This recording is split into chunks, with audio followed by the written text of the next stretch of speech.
So I found this piece of wood, I think probably 2 years ago. I actually, tell you the truth, forget where I found it. I know it's cedar, but why I got it, because, well, let's just be polite about this. This looks like a beautiful lady's thigh, leg coming down here. And then you got that area here, her inner thighs, and a nice, this leg's kind of tucked back. See what I'm saying? Know what I'm saying? So that's why I got this piece of wood. But this is cedar. I think it's not very good quality cedar. I'd basically call this piece, you can see the bark travels on inside here. I'd hate to, I don't know, don't you just see a beautiful lady's thigh there? I do. But I need to carve this piece of wood. I know, I thought maybe like when I got this piece of wood, I'd carve like a butt crack here. And then it would just be like the silhouette of a beautiful in shape lady. But once you take this bark off, everything changes.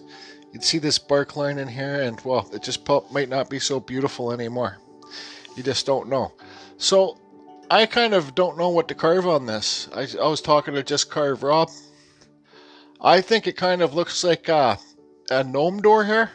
I carve a cool little gnome door, put some moss on the top, maybe some mushrooms, or an owl and a nook. And I know a few people have been trying to carve better owls, like good old Amy Joe there. I think when you're carving owls or anything kind of like something, you need to take your time. You just got to take your time and get nice wing patterns in there, and it's about sloping the head back with owls so your face isn't so flat. And you got to remember with owls, they're fantasy. You could do an owl this big with eyes this big, you know, like, so your owl's this big but you have eyes this big. Owls are fantasy. That's why I like carving them. Let me flip this piece around. Hold on a second here. Sorry, so I flipped it upside down to see what it's like this. Way. Yeah, see that bark goes all the way? I just call this hedge bark. I think it was from a hedge tree. So, let's see. You gotta take your time, process how you want to do the carving, how it's gonna sit and how it's gonna look and everything like that. So, I think it's probably better the other way. This is gonna be a lot of carving. So, I'm going to flip it back around. Actually, could do a pretty cool owl and nook here. Got lots of room, but I think we'll flip it the other way. Okay, so we just flipped it back. I just flipped it back the other way. But you know, if you look here, you know, honestly, if you take a look at it, I kind of see an owl's face here, and I kind of see a wing here. A big wing. But I don't feel like carving this whole piece. If I was going to carve this whole piece, I'm not carving this whole owl. Yeah, no, that's way too much carving for Dremel carving. If I could do this at my chainsaw, carve a whole owl out of this whole piece, but that's not happening here. I just can't make up my mind. So this is just, sorry, I'm talking too much. You know, it's just should be more carving. So this is where you just start carving. We're gonna do an owl and a nook, and I think, you know, you don't want to. When you do this type of carving, this bark will probably never come off. This hedge cedar, the bark seems to stick pretty good to the wood. So, how do I want to do the nook? How about I get this drawn on and figure it out?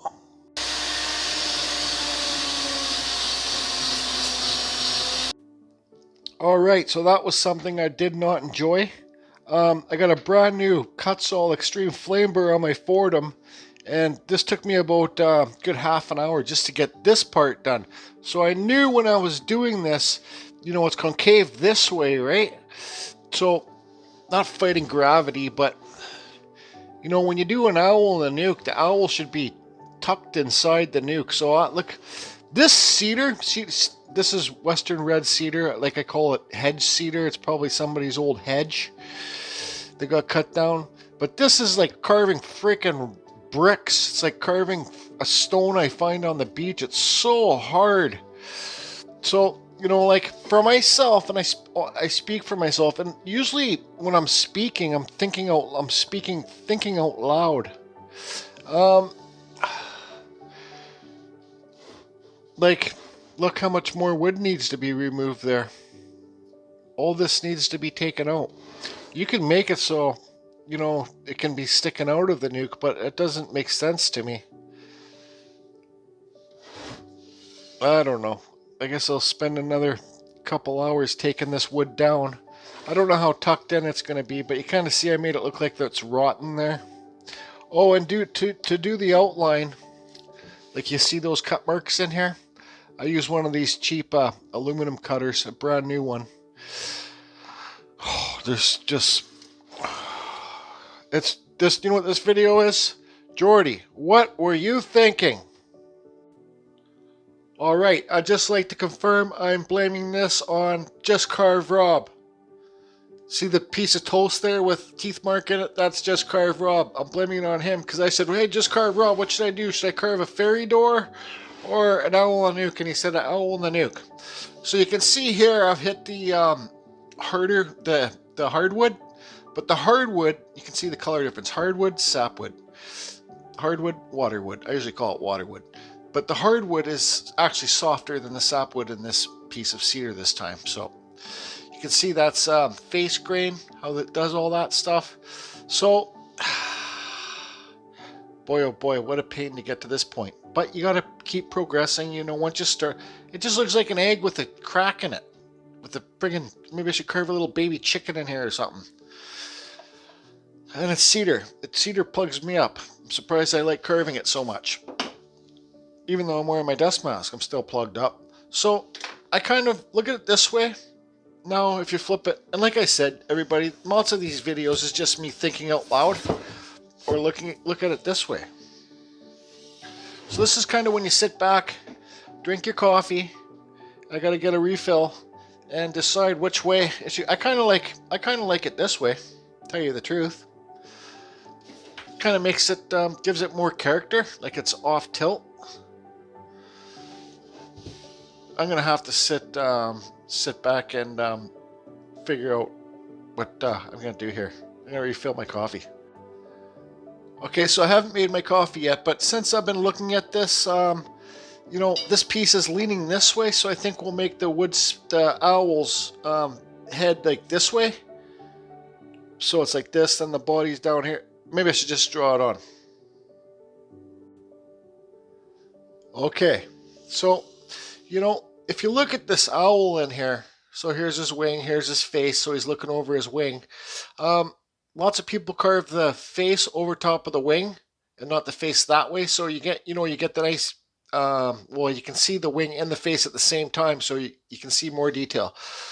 So, but if you look at this owl, I did it pretty big because I'll explain in a minute, but his body would come down here, his body would end right here, but it doesn't matter. It's a friggin' art piece, right? It's just an experiment. You're having a good time. So now this owl, I got another aluminum cutter here. And I'm just using my Dremel right now. I'll pull out my new ram carver that you guys bought me in a little while and use that for details and stuff like that. But now I got to carve really deep on the outside of this owl line, right? Carve deep all on the outside of the line. Then I got to push this wood back. So I got to take it back like it.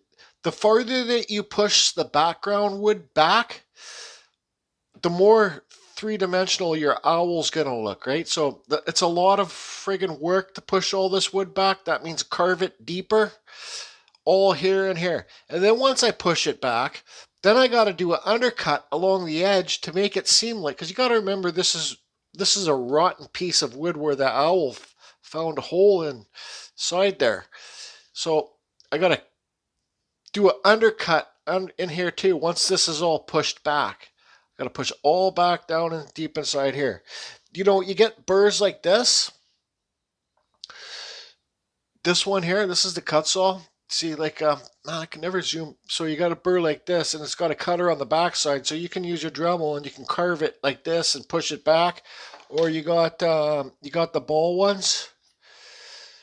You know, you can do this.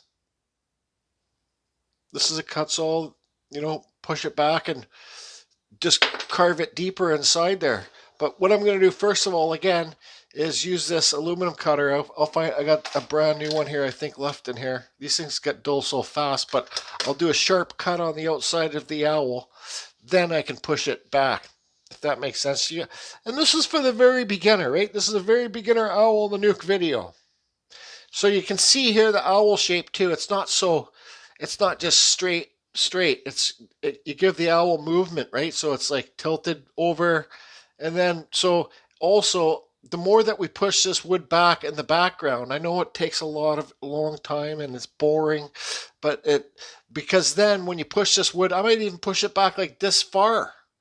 I'm not going to film, but then you can get the more, because owls' faces aren't flat. They're more like, let's see, here we go. They're more like this, if looking overhead, right? So you'd have an eye here and an eye there, and his beak would be here. You can carve flat owl faces, but this is just something that Ryan Cook taught me with chainsaws and Uncle Kevin. So kind of revert this back to Dremel carving. Oh, man. And his wing. How far did you...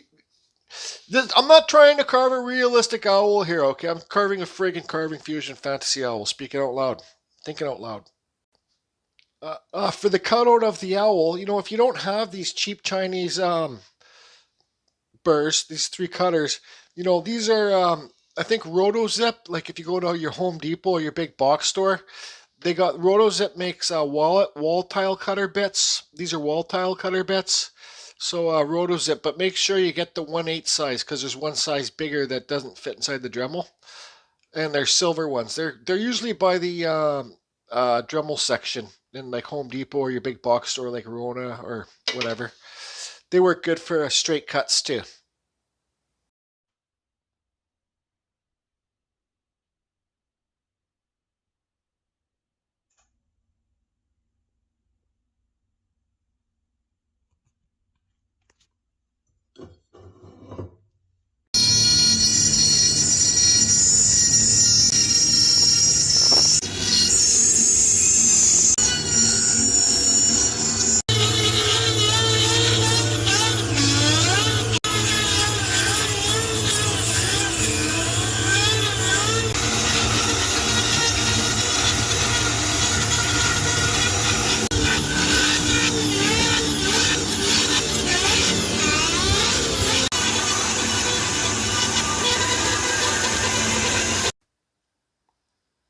I'm not going to lie, this has been a lot of carving. A lot of carving. You know, when I'm carving like a heavy hands freak, when the whole table's just a mess like this, I don't like having a dirty, messy table, and it's messy. So let's see how much depth we got to just carve Rob tape measure here. Let's see how much depth. Wow, we almost got like 1.5 inches depth. You know, so that when you seen that burr, I'm probably going to say in the voiceover that the wood was smoking. That's because that burr's kind of dull on the flat side. I remember carving tried carving harder stone than soapstone with this. So yeah, you can see some of the bits are broken off the end there.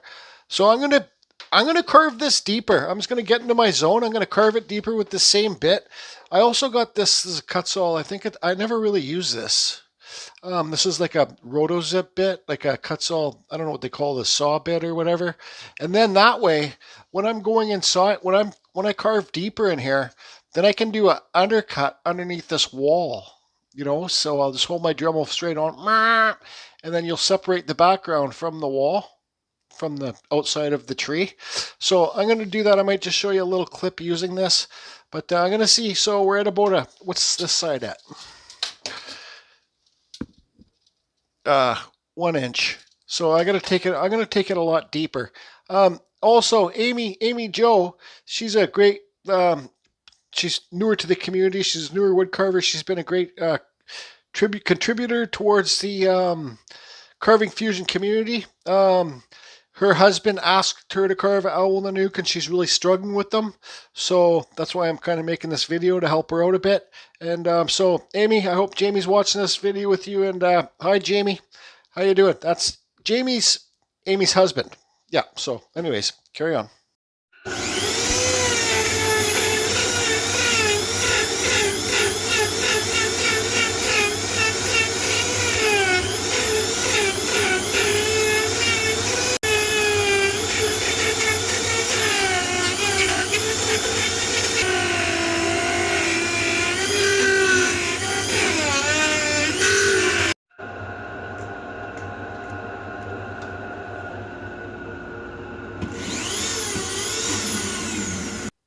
and I broke my inner flex shaft. Because I knew I should have been careful. This is a super aggressive bit. It caught up inside there and it broke the inner flex shaft, but that's okay. I got a spare one. So I'm going to show you a quick video of replacing this, taking out the old flex shaft, putting the new flex shaft. I don't have the part number, but you can call Dremel. Just go to Google, search Dremel. You can call Dremel and they'll help you with the part number. But I'm not going to use this bit anymore deep inside there because I don't want to break this flex shaft because this might be the last one that I have. So here's a smaller Foredom handpiece. This holds 1/8 and I got the square drive flex shaft, okay? So I'm going to put this bit inside the Foredom 1/8 handpiece and I shouldn't break it. It will spin slower. I'll have to take my time, but we'll get some deeper carving inside there. So let's do the flex shaft video quickly. Okay, so here's your Dremel. I got the Dremel 4000. This thing was smoking, but it's actually smoking last week, but it's still running. I don't know, maybe I was just too aggressive with it. So all you do is just, see, look, that's where it broke right there, okay? So you get your little wrench. You lock it in place. You take this, loosen this one. That's loose, so there it comes out. So your flex shaft is going to be stuck inside here. I'm not going to be able to show this on video. Let's see if it. Sometimes you have a problem getting it to come out when it's broken in there. Oh yeah, I can see it's mangled inside here. So you just have, there you go. So I have this part held up high, right? And I just shook it out, and here comes out the old one. So it's super easy. You don't have, when I first started carving, I'd buy a whole new handpiece because I didn't know that you could change the flex shafts.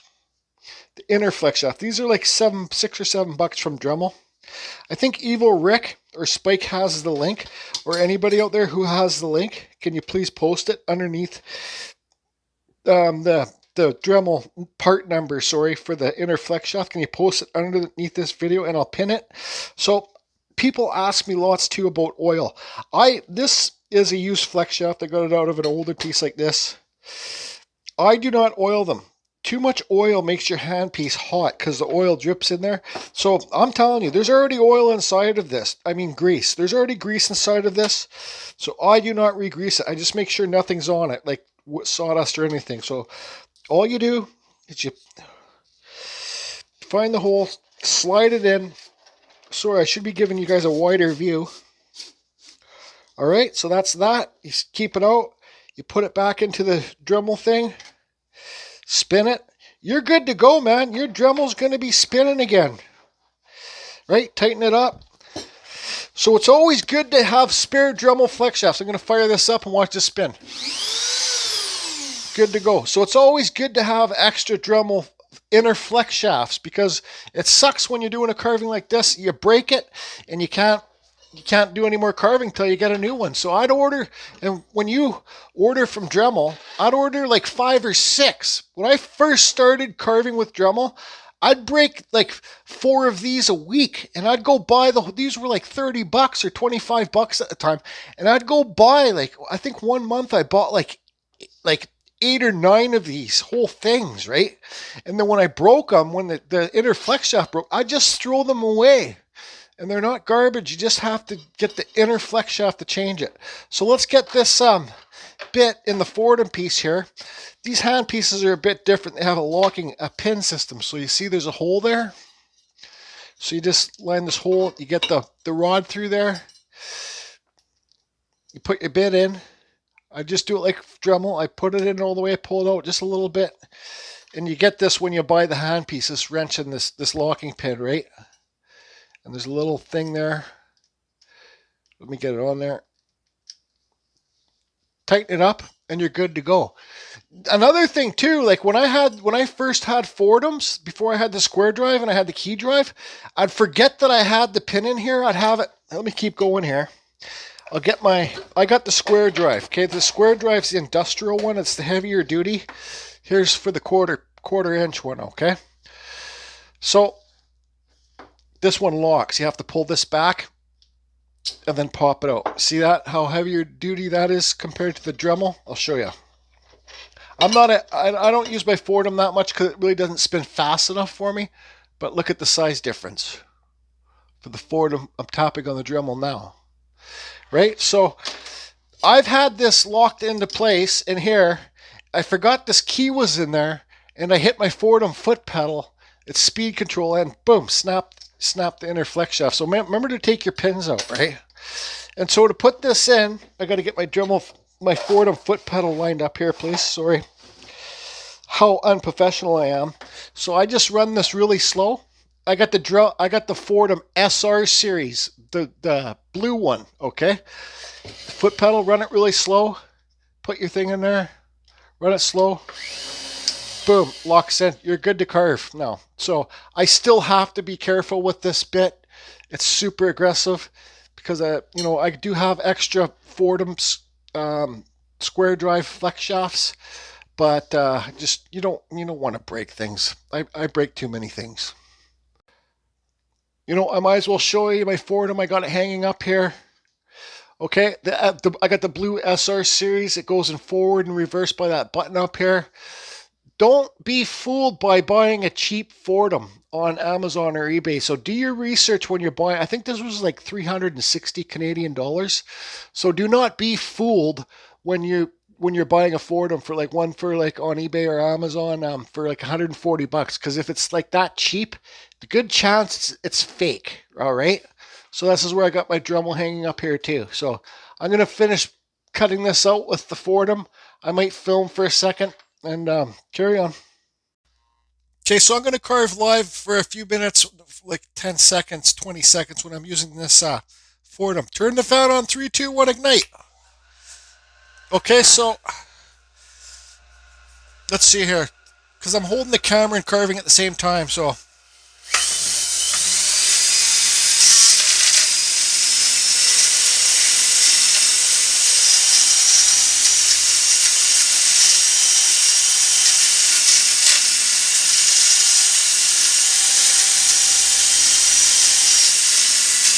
It runs a lot slower, but it's really consistent too. You can hear that. You hear that? That's it trying to jam that bang, bang, bang. So I got to be super careful. I'm going to have to concentrate here. But anyways, that's how you guys can see that work. Okay, so this carving makes me appreciate how soft cottonwood bark is. I did about 2 inches all the way around. You don't have to carve that deep, everybody, but I think every single word I say is my opinion. I think the deeper that you carve the background, the better it's going to look. See how I get those shadows there now? This is going to be a 2-part video because I got a plan for this. There's a reason I carved the background so deep. Okay, so now we can talk about the owl. So always for the head, center line. And maybe there's other ways you can do this, everybody. This is just the way that Ryan Cook and Uncle Kevin taught me. So you got your center line here. You could even put it on the top. How did we got that? So I thought I sucked that out with the shop vac. Anyways, there's sawdust up there. So you go like this. Whoosh, then you go like this. Whoosh. Okay. Now,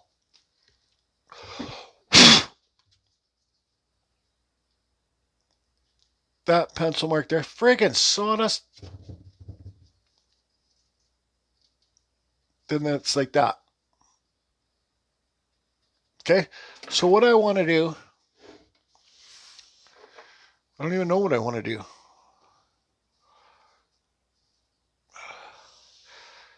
I want to remove all this wood in here. Okay, actually maybe not so much an angle as that, but I want to remove some of this wood. That's right, pretend this is a chainsaw blade to a point here. Then once that wood's removed, then I'm gonna actually let me just remove that wood and I'll be back. Then we'll have to tilt this back. This is how you get your owl's faces not so flat. Okay, so I'm not going to film, but I'm going to get my, I'm waiting for a UPS truck to show to show up, so I can't really carve that much. I got to be able to hear when they ring the doorbell, because Ram sent me another micro carver, the cube, like Ben's studio on the lake has. Hi Ben, hope you're doing good. To show you guys on videos, because it's a really affordable micro carver. I think it's like $200, so that's going to be here today, and I got to hear the doorbell. Anyways, goodbye. The second after I did that clip, I looked out the window and boom, the truck showed up. There it is. Anyways, let's now I can carve full heavy hands style. Ice bike. Okay, so you guys can see how I rounded that off here, like swooshed it, gave it a slope. So you're making a triangle from the top view, right? So now, you know, sorry, this is super hard to do. Put a line there. And I'm going to remove this wood here. Like this piece, this here. Okay, so I'm going to slope this part back. Does that make sense to you? I know I already cut in the wing, but I just did a straight cut, took some wood away. But we'll round this wing off after too. Right? See how it's just still square? You want it to look round. I don't know. This might not even work out. You could even carve it. You could even not even do this cut now, and you can carve in your beak here and then do the eyes and stuff, you know. But anyways, I'll get this beveled back, pushed back. Let's see a side view like this. Okay, so there you go. There's just your eyes will be in here. Your beak's going to be down here. You slope it back. I'll show you the side view. It's so deep in there it's hard to see, but see how that's sloped back that way? Now, let's put our center line back on. I'm never the best at, let me give you a wider view here. I'm never the best at doing beaks. It's just because, well, I'm just not very good at doing beaks. So, you go like this. This is going to be like a fluffer owl kind of thing. And then you kind of do it like that, right? So if you want to have those fluffer things underneath the eyes, just kind of do that. I could drop this wing a bit too if I need to. So yeah, let's drop this wing a bit so we can get what I'm going to do right now. Let me draw this on here too. So what I'll do here, I might as well just keep going with this. It's going to be a long video. I'm going to carve all this away, right? All that black away. Then I'm going to undercut. I'm going to cut underneath here like this. So pretend this is my Dremel bit, the end of the pen. I'm going to cut underneath here, underneath that line, and then remove this wood to make this part stick off higher towards you. But you see how it kind of has movement? It's not perfect. You know, this side's bigger than this side. I can even this out. You know, you can kind of give them a neck right here too. Just do a little cut and feather it off. So first thing I'm going to do is I'm going to take this wing down a bit more. All right. I'm going to do that. Then I'll redraw this side on as close to this side as I possibly can. You know what? I might as well put my dust mask on and carve. You guys can watch. And I'm not going to do a voiceover or anything. I'll just say right now, I'm going to be using the Kutzall Extreme Flame Burr, okay?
Okay, so I think if you follow those steps, you get your head to slope back and you'll get it to not be flat. Let's get a side view here. So I'm still in the full process of blocking it out, getting everything ready for details. So this wing here, you can see how I rounded it over. Got some pitch back there. That's okay. So you can see how I rounded it over around the back. Now, if you look here, this is what undercuts are great for, because you see how it's just kind of riding up here like that. And it looks like it's attached. This wing's attached to the side. So right in here, pretend this is my bit. I'm going to undercut all inside here, because these are becoming my favorite burrs. These aluminum cutter. These not aluminum, cheap Chinese burrs. I'm getting more used to them, and I really like them. But I spent a lot of money on them. That's for sure. Because I burn them out so fast. I should figure out how to heat them up and then dip them in the oil. Talk to Just Carve Rob. He did that. I wonder if it worked. Like Forged in Fire. So right in here, I'm going to go deep inside into this piece, the outside piece. Because in that way, so we'll call this an undercut in there. That way, when you carve your details in for your wings, you can carry it on past here. So it looks like they're tucked underneath here. Not just going here and then riding up here, stopping here. Do a deep undercut here, clean it up, then we'll draw the wings on and friggin' carve the wing feather things in. Wah, ooh, ah. Okay, so here comes a perfect example. Some of you say, like, I shouldn't say I don't care on my videos. Well, I do care, but here's a perfect example of I just don't care. All right, so where's my pen gone? For fuck.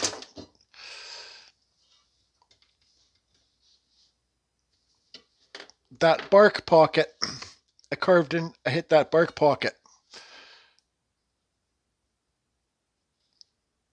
So that there is down there too. So you got to think about this stuff. You know, welcome to wood carving. Welcome to wood carving 101, whatever they say. I got plans for this, so I don't care about that rot pocket back there anyways. You know, you can make your background a lot darker and get this owl to pop. This is just, I'm still in the rough out part of this. I'm not going to lie. I've spent about like 4.5 hours hard carving this with some breaks. You know, this is the part where I look at the eyes, like the depth. Give you a side view here. The depth here compared to there, they're pretty equal. I can see this eye is shaped a little bit like there's a shape there. You guys can see it. I don't need to explain it. Compared to that side, it's okay. I could probably maybe shape that. We'll punch in some real eyes. We'll do the feathers. We'll do things. This might even be a 3-part series. I'm going to have to end this one here. It's time for me to go eat a ham sandwich. So that's number 1 of an owl in a cedar nook, everybody. With upside down, maybe lady's crotch, sorry, inner thighs. That's number 1. We'll see you on number 2. Carving Fusion, over and out. I gotta take a look at the new ram carver that I'll be showing you guys pretty soon.